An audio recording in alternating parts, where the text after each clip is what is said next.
Evaluation है, एक बड़ी परंपरा है जो उनके माध्यम से आई है। हम लोग विदेश से बहुत प्रभावित होते हैं। अगर मैं आपसे पूछूं कि मनुष्य का विकास कैसे हुआ, तो इस हॉल में बैठे हुए 90% लोग ये कहेंगे कि डार्विन की थ्योरी ऑफ एवोल्यूशन है साहब, डार्विन की थ्योरी ऑफ। हम अपना धर्म नहीं पढ़ना चाहते, अपनी चीजें नहीं पढ़ना चाहते, हम गीता नहीं पढ़ना चाहते, हम कुरान शरीफ नहीं पढ़ना चाहते, हम दशमेश पिता का ज्ञान जो गुरु के रूप में उपलब्ध है उसे नहीं पढ़ना चाहते। कहने का तात्पर्य यह है कि हम धर्म को मानते हैं पर धर्म की नहीं मानते।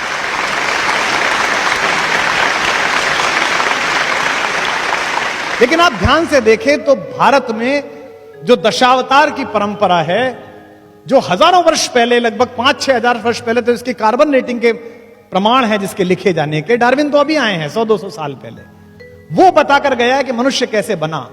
जैसे डार्विन क्या कहता है, पश्चिम क्या कहता है कि जीवन सबसे पहले कहां शुरू हुआ? जल में शुरू हुआ, पानी में शुरू हुआ।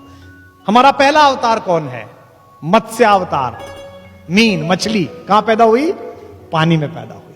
फिर उसके बाद कहता है कि आगे बढ़ी थोड़ी सी प्रकृति, तो एक ऐसी चीज पैदा हुई जो पानी में और जमीन पर दोनों चल सकती थी। क्या नाम है उसका? कछुआ, कच्छप अवतार। मीन, कमठ, सूकर, नरहरि। उसके बाद क्या आया? तीसरी चीज जो पानी, जमीन और कीचड़ तीनों को भेज सकता है, वो कौन है? वराह अवतार, जिसे कहते हैं सूकर।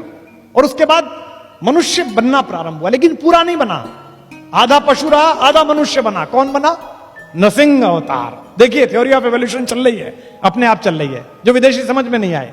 यहां तक आधा मनुष्य बना, अब पूरा मनुष्य बनेगा, लेकिन पूरा नहीं बन रहा, वो छोटी हाइट का बन रहा है। कौन पैदा हुआ? वामन अवतार। वो छोटा है, उसकी हाइट अभी बड़ी नहीं है। वामन के बाद कौन हुआ?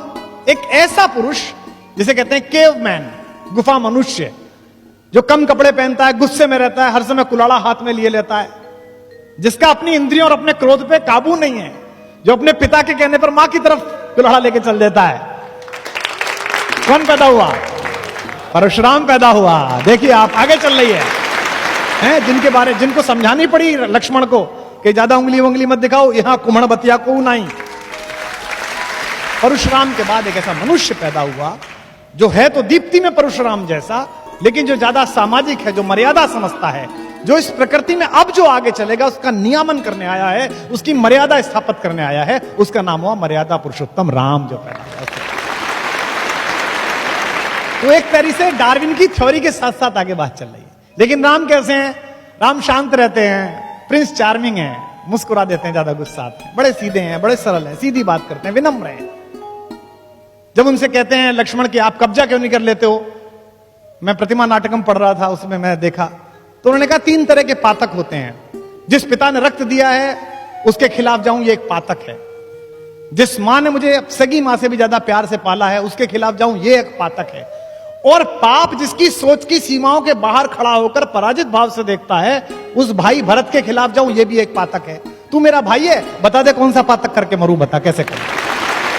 वो राम पहले सामाजिक व्यक्ति हैं। तो राम का डीएनए जो है वो रिसेशन का डीएनए नहीं है, वो इवोल्यूशन का डीएनए है। इसलिए उनमें अपने घर के सारे लक्षण हैं। उनके एक पूर्वज है दिलीप, जिन्होंने गाय को बचाने के लिए अपना जीवन उत्सर्ग कर दिया। सच्चे वाले गौपालक थे वो, ऐसे वाले नहीं जो आजकल घूम रहे हैं, अच्छे वाले गौपालक।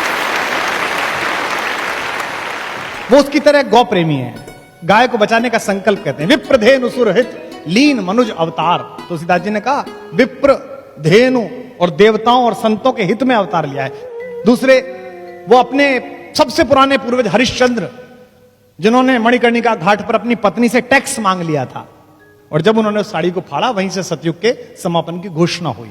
उनका पूर्वज है वो, उसकी तरह है वो, अपने पिता की तरह बात पर अड़ जाने वाले हैं। अगर एक बार कोई बात कह ली है तो वो ही करना है। उनके एक और पूर्वज है भगीरथ, जिन्होंने हजारों वर्षों तपस्या की। मैं गया था हर्षिल में, बापू ने बुलाया था, मुरारी बापू ने, अपनी कथा में कविता पाठ के लिए। हरिशिला वो जगह है, हर्षिल गंगोत्री के पास, जहां बीच गंगा में भगीरथी की धारा में एक बहुत बड़ी चट्टान फंसी हुई है। उसके ऊपर बैठ के हजारों साल तप किया, ऐसा सुनते हैं। तब जाकर गंगा प्रकट हुई और पृथ्वी पर आई, मोक्षदायिनी बनी। उनमें भगीरथ जैसी इच्छा भी, इसलिए उनका वंश इक्ष्वाकु वंश कहलाता है। संस्कृत के विद्वान लोग यहां पर बैठे, ईख को इक्ष्वाकु कहते हैं, इक्षु कहते हैं ना ईख को। ईख क्या है? ईख अकेली फसल है जिसका सब कुछ काम में आता है। ईख प्रतीक है इक्ष्वाकु वंश का, जिसका ना रस समाप्त होता है ना यश समाप्त होता है। ये राम की बात है। वो उस खानदान में पैदा हुआ।